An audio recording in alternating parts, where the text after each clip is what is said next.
Hey, I am going to do a video here, and it's going to be a top 10 video that was suggested to me by a viewer, that I do a video of the top 10 version 2 units, and I'm absolutely going to do that because apparently you guys love top 10s. I don't know why, but yeah. And those of you who've seen this channel before will absolutely know some of the top 10s that are here. It's not going to be a massive surprise, but there may be someone who haven't seen my channel, or there may be like individual top 10 picks that you haven't seen. So these are going to be my top 10 units of version 2. Now, what made a good unit in version 2?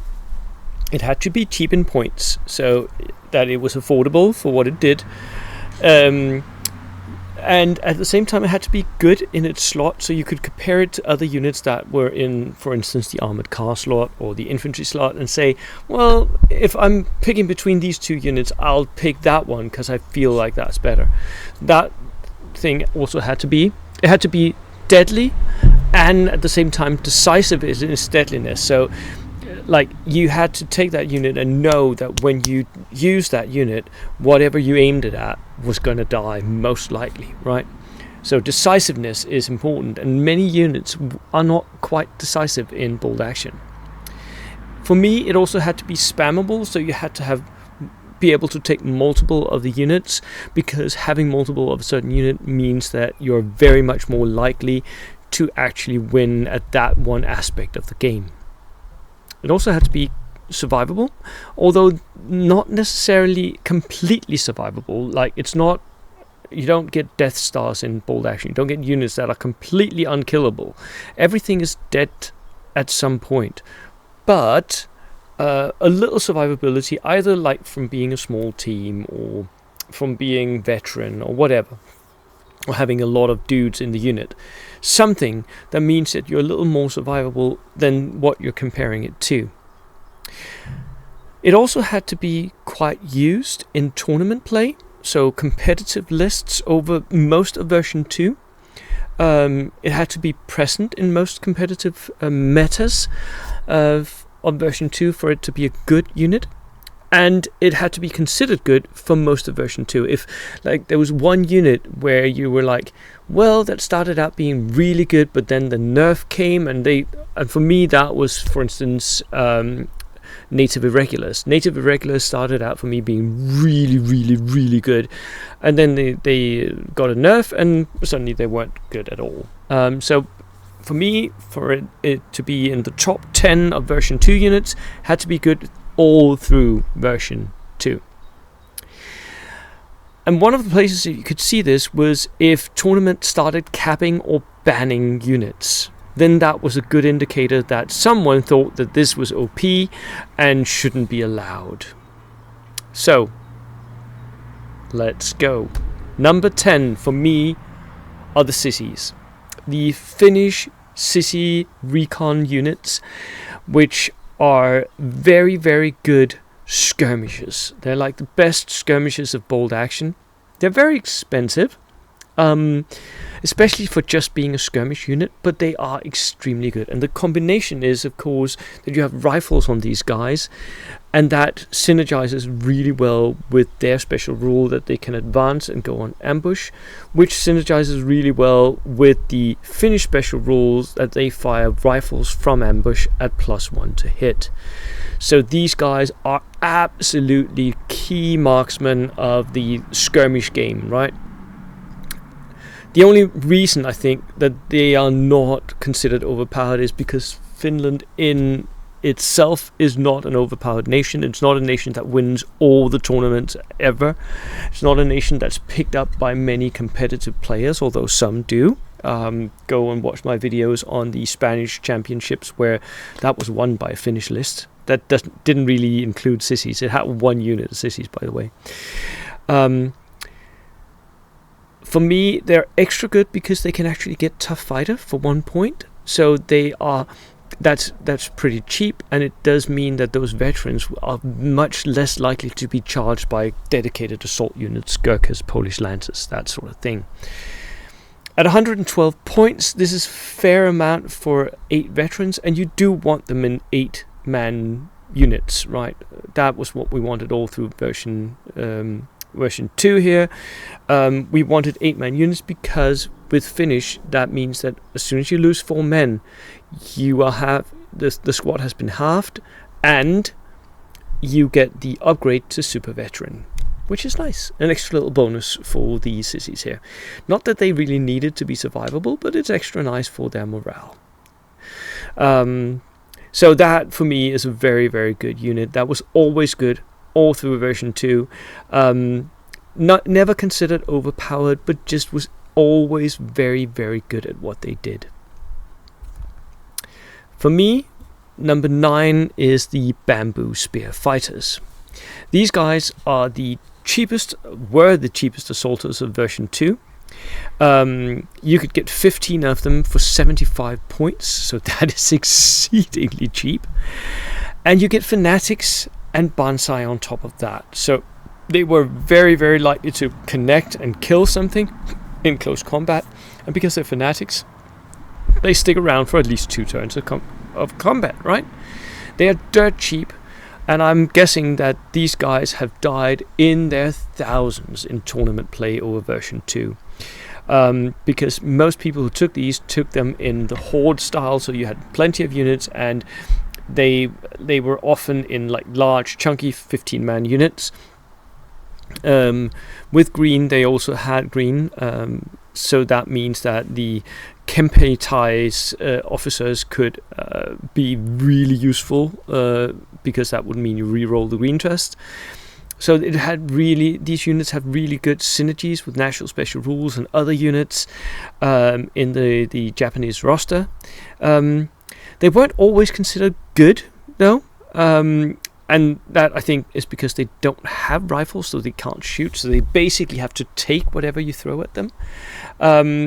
But some of the top players of version 2, Manuel especially, brought these to bear at the WTC and really showed the world what a good played horde army can do. Here at the end of version 2, I think the Japanese have lost a bit of that momentum that they had in the middle of version 2. By now they're considered like second rank at best, because the Gurkhas simply will out-assault these any day of the week. Number 8, the motorcycle with machine gun sidecar. These are absolutely phenomenal pin machine. They have recce, they are a vehicle, so 6+, and they're so small most of the time they will get cover in some form. They're dirt cheap at the same time. For 35 points, you get recce on top of an LMG and a 6+ vehicle, which means that they are massively better than any sort of infantry mounted MMGs. For some nations, they're also spammable. So the Brits and the French can take these 3 per platoon, which is really good because that means you up your order dice for very, very cheap points. So the only thing that sometimes drew people away from this is the other quite good armored car selections that both the Brits and the French get, especially the Brits, of course. But they are very, very decent pin machines, and you do see them quite a lot. Everyone agrees that the motorcycles is a good choice. Even single motorcycles for Germans, for instance, is a good choice for an armored car, just because they're so damn cheap. And they still have that 36-inch range with the machine gun and the recce and all of that stuff.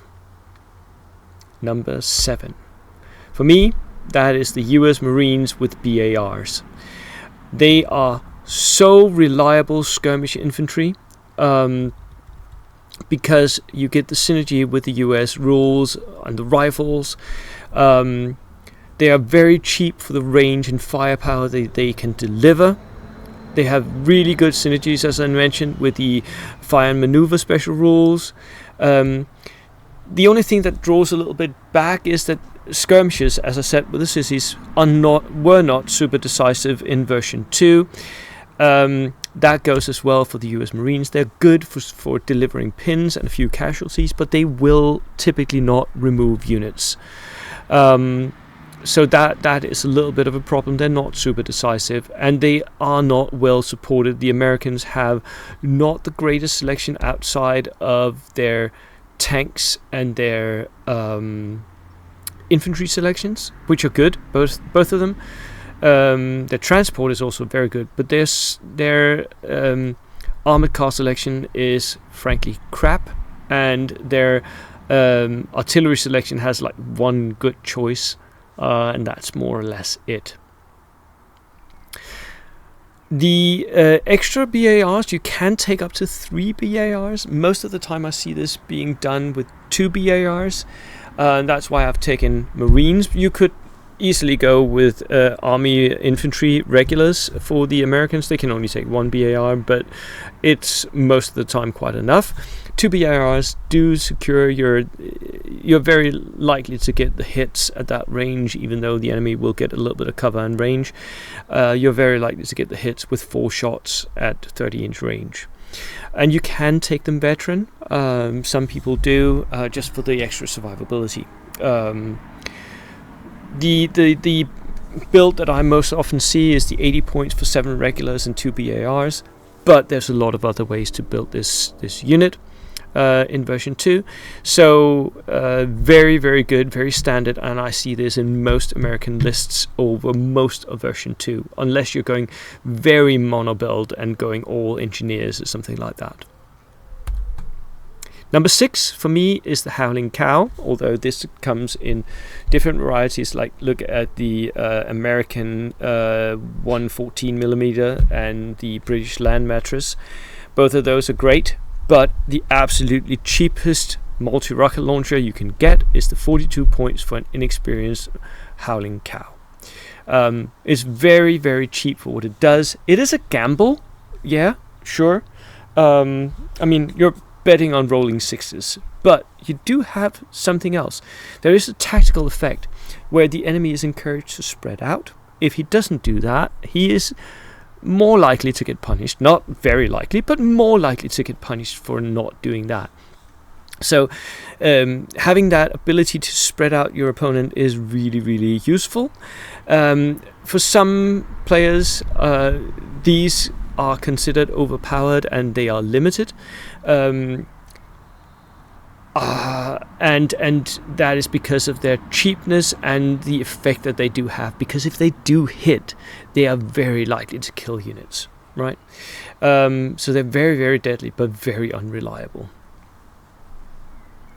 Number 5 for me is the Polish Lancers. The Polish Lancers are absolutely the best assaulters in the game. They are so goddamn deadly. They are a little bit of what you would term a glass cannon, right? You aim it at something, you move up, you kill that thing, but then in return you lose the unit.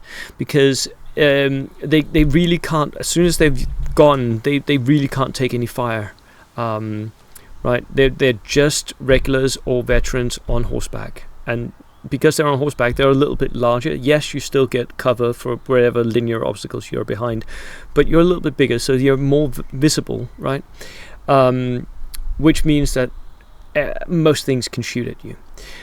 They are highly maneuverable, and they do have escape moves, which is good, but it's still difficult to play them. And for me personally, I think I know 2 players who can play these Polish Lancers well.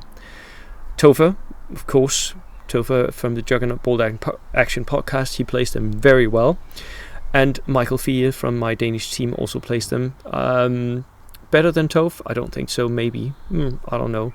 But that does mean that they're very difficult. It takes a lot of getting used to. It takes a lot of training to become proficient with the Polish Lancers. Of course, veterans are available to you, but that becomes more expensive. The box standard build for the Polish Lancers is 7 regulars with 14 attacks in close combat, tough fighter. And because you're on horseback, you get the 18-inch charge, which is really useful. You get all that for 91 points, which is very, very cheap for that amount of deadliness. Number 4 is the Gurkhas. And you can take them para-Gurkhas. For me, they're basically the same. It's a little bit more expensive, but you get a little bit extra protection from flamethrowers. These are the deadliest melee fighters in the game, and they will actually beat Polish Lancers in a one-on-one combat. They are the most certain way of winning close combats because they halve the enemy's attacks, right? And that's the reason why they will typically win if you go against Polish Lancers, because you halve the attacks. And they have very good synergies with the national special rules for the Brits. Up and Atom very much stood out all through version 2. This combination of having a good close combat assault unit with a very secure way of getting into close combat actually was very, very good, and a lot of people consider that very overpowered. The Parastubbins is of course available. I don't normally tended to use it through version 2 myself, but it was available and a lot of people did use it because it gave them protection from the one thing that was very deadly to veterans, flamethrowers. For 112 points you got 8 veteran Gurkhas. A lot of people ran them 7 Gurkhas. I always ran them 8, so there was a split there. But these are just very, very good close combat troops, and they are actually also very good. Were very good. Version 2 very good. Because they threatened the enemy away from you. The enemy stayed at range, which meant that if you had ranged firepower to get at him, he would die from that, right? So assault armies didn't want to go close to you, and other armies wanted to try and shoot you, but you closed up on them, right? Number 3. Engineers. Regular engineers in version 2 were just so goddamn super powered. They were the deadliest for the points because they could kill anything you pointed them at in the game. A single flamethrower in an engineer unit could kill any other unit in the game, including tanks that were in the game couldn't really be penetrated and damaged by the flamethrower. You could still kill it because they had to take the morale test. They were a little difficult to use because you couldn't really just foot slog them up towards your opponent. You had to have them mechanized or motorized. But most people figured that out, and if you had a lot of order dice, more order dice than the enemy, you were very likely to have the last 2 order dice of the game or the first 2 order dice of a turn. And that meant that you could throw your engineers at the enemy and just have them kill stuff. Now, they weren't absolutely certain. That was the main problem, right? You could roll that 1 and 2, and it did happen for quite a lot of people, and miss. And you could also roll a 1 and just run out of gas. But for that one push of, they were very, very deadly. And they were also spammable for both Germany, Soviets, and the US. Less so for other nations, but some could do a little bit of spam with these. You could take them veteran, which a lot of people did, and maybe especially for the Soviets with body armor and all that.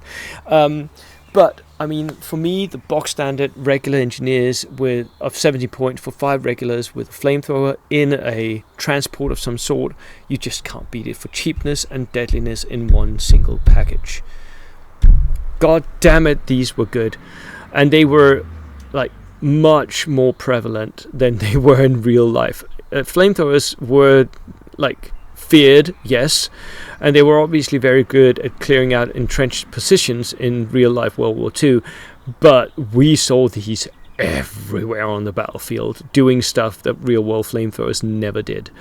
So number 2, the Darker Steward. Now, in real life, people quite quickly figured out that the extra spawns and LMGs were not worth it. They didn't add that much to it. But in this game, in this version of the game, god damn it, were the Darker Steward everywhere. It was the top dog of the MMG early war tanks. Absolutely, hands down. You could build it so that it had 23 machine gun shots if you wanted to. Could split fire 3 ways, so you could pin 3 units.